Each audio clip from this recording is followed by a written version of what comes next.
Et quand on parle de protectionnisme, c'est quoi? C'est l'ensemble justement des mesures, des tarifs douaniers, même non, et des barrières non tarifaires au niveau des frontières. Ça peut être aussi les normes qu'on met en place, parce qu'aujourd'hui nous devons intégrer que nous avons les règles de l'Organisation mondiale du commerce qui nous imposent de respecter la libre circulation des biens et même dans le libre échange. Et comme nous sommes dans la logique capitaliste, c'est-à-dire qu'on veut le profit à tout prix, on a oublié l'aspect social. Et c'est les fondements sociaux que vient maintenant porter le protectionnisme, sinon un certain protectionnisme qui prend à du civisme. C'est-à-dire qu'on intègre qu'il faut respecter les règles, mais aussi savoir que lorsque l'on respecte les règles, on met en avant la nation. Pour revenir donc sur la notion de patriotisme économique. C'est un peu cela que nous pouvons dire en termes de définition. Cependant, à côté du protectionnisme, il faut réfuter quelque chose qui est important, c'est le nationalisme. Et le nationalisme, lui, par contre, lui, il voudrait que ce soit la nation, mais en réfutant tout ce qui vient de l'étranger. C'est-à-dire que c'est seulement le Cameroun. Vous avez vu aujourd'hui, avec la logique des pays américains, comme le président Donald Trump, quand il arrive au pouvoir, il a mis America First. Et quand on parle d'Amérique, en fait, ça veut dire que tout doit d'abord revenir à l'Amérique. Ça doit d'abord être fait pour l'Amérique. Et si on remet la même chose au Cameroun, nous, on va parler plutôt du Made in Cameroun dans le sens de la production. Nous voulons fabriquer les produits qui sont au Cameroun et faire obstacle à la dépendance vis-à-vis de l'extérieur. Nous sommes lancés depuis 2021 dans la stratégie nationale de développement 2020-2030 dans l'import-substitution. L'import-substitution, c'est quoi? Ça se rapproche de la logique de patriotisme économique, parce qu'on ne peut pas faire d'import-substitution sans patriotisme économique. Quand vous avez mis en avant la nation, l'intérêt supérieur de la nation qui est la valeur de référence suprême pour aider à conduire les politiques publiques, on va à côté s'asseoir sur l'import-substitution qui est la stratégie qui va nous amener à diminuer ou sinon effacer la dépendance vis-à-vis des produits extérieurs. Les produits extérieurs, c'est les produits alimentaires, c'est aussi les équipements donc desquels nous dépendons aujourd'hui en matière technologique. Nous devons donc tout faire pour que l'on remplace justement ces importations de ces produits-là par une production massive locale qui nous donne une autonomie qui peut permettre de remplir ou encore de subvenir aux besoins du marché local. C'est-à-dire, je prends un exemple très simple.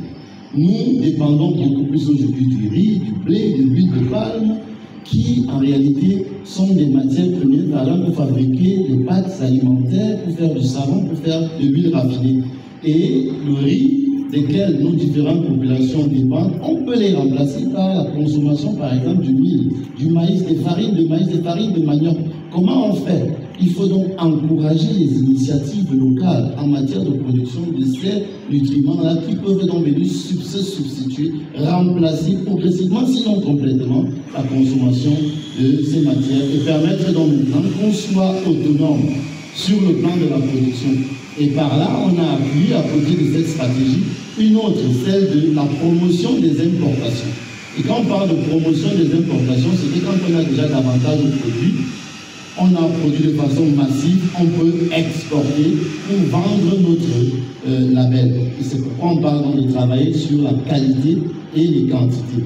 Maintenant, le patriotisme économique aura donc son ancrage dans la logique d'import-substitution à travers la conceptualisation, n'est-ce pas, de ce que la nation doit être le creuset essentiel pour lequel je me bats pour qu'effectivement mon produit soit de qualité. Je vais mettre en place des normes à l'intérieur de mon pays pour que, à partir d'un certain produit, que mon produit soit non seulement labellisé Cameroun, mais qu'il ait la possibilité d'être vendu non seulement ici au Cameroun de façon qualitative, mais aussi à l'extérieur de façon qualitative et quantitative.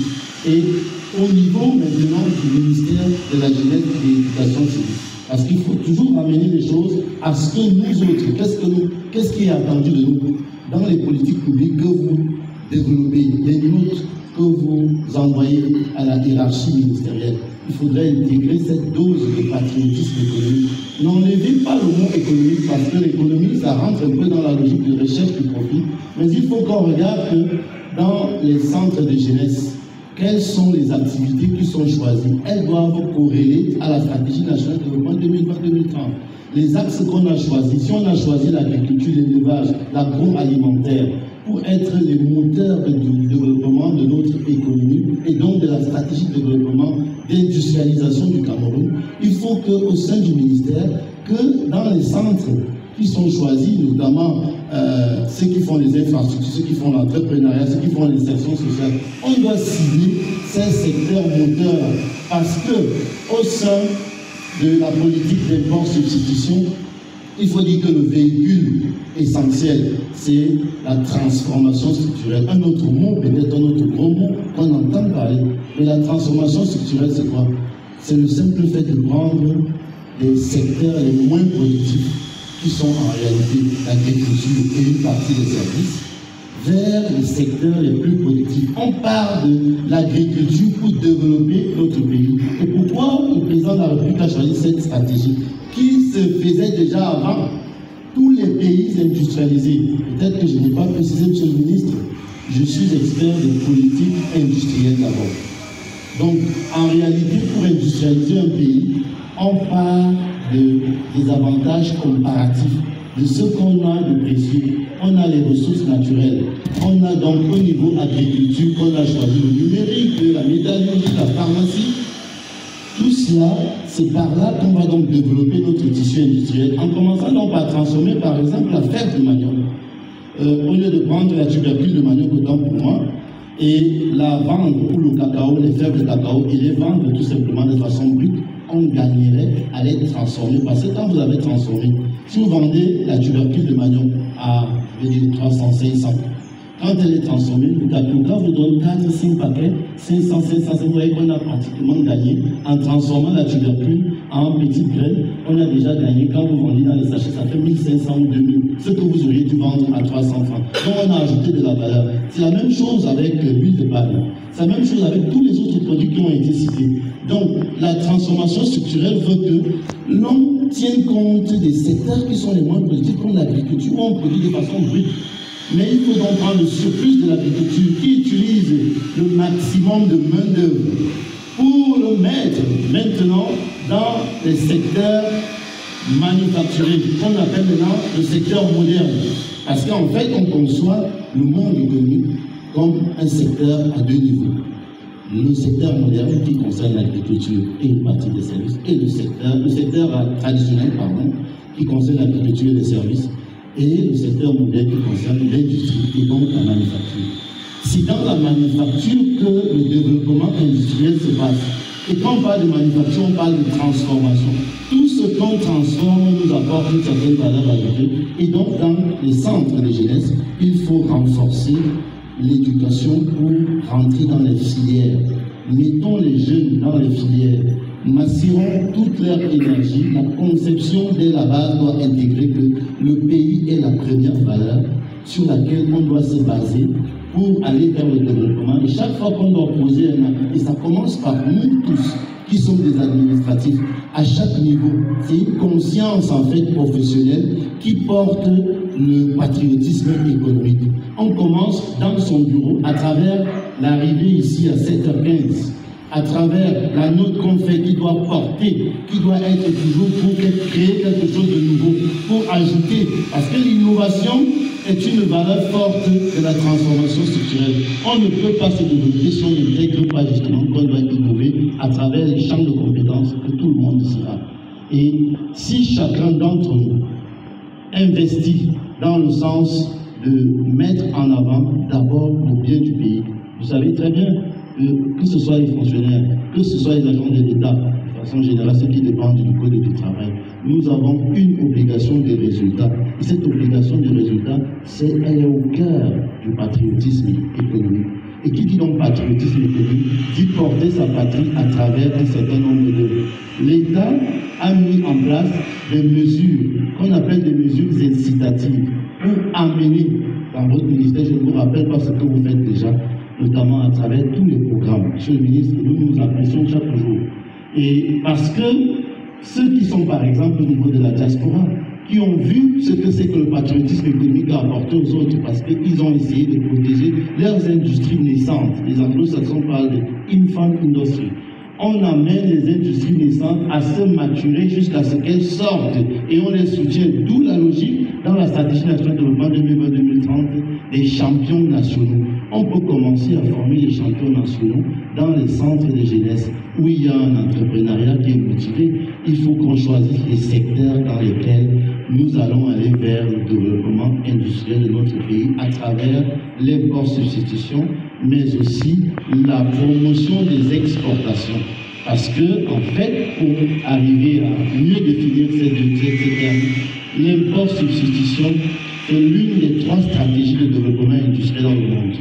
Il n'y a que 3 dans le monde. La stratégie d'import-substitution dans le remplacement de tous les produits dont on dépend par les produits locaux, fabriqués localement, et l'encouragement justement des initiatives locales. Ensuite, il y a la stratégie de promotion des exportations qui veut que l'on fabrique davantage et que l'on prenne dans ces excès ce qu'on a fabriqué, qu'on nourrisse d'abord l'ensemble de notre pays à travers ce qu'on appelle souvent globalement l'autosuffisance alimentaire. Mais dans l'autosuffisance alimentaire, il faut ajouter la sécurité alimentaire. Parce que quand ça ne suffit pas, il faut qu'on prenne un peu de l'étranger. Mais il ne faut pas qu'on prenne de telle sorte qu'on ouvre chaque fois les importations exceptionnelles.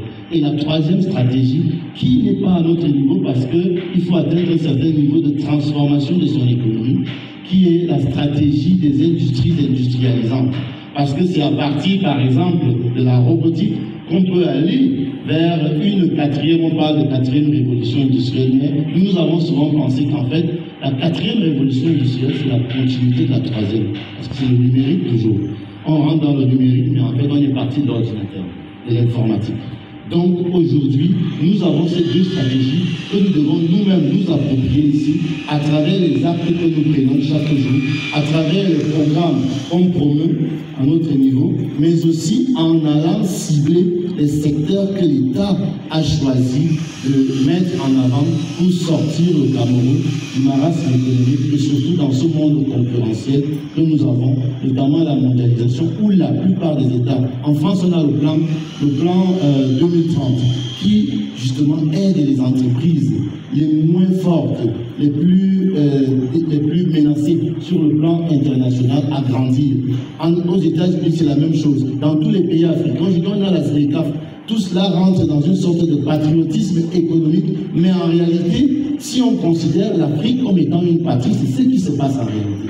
Donc il est question non pas de nous renfermer dans nos frontières, mais d'aller vers une promotion de ce que nous avons de plus cher et de spécifique dans notre pays en nous appuyant sur nos avantages comparatifs qui nous feront sortir du sous-développement. Et je pense que, Monsieur le Ministre, avec votre permission, je ne vais pas prendre davantage de votre temps pour dire simplement que cette notion doit être partagée, elle doit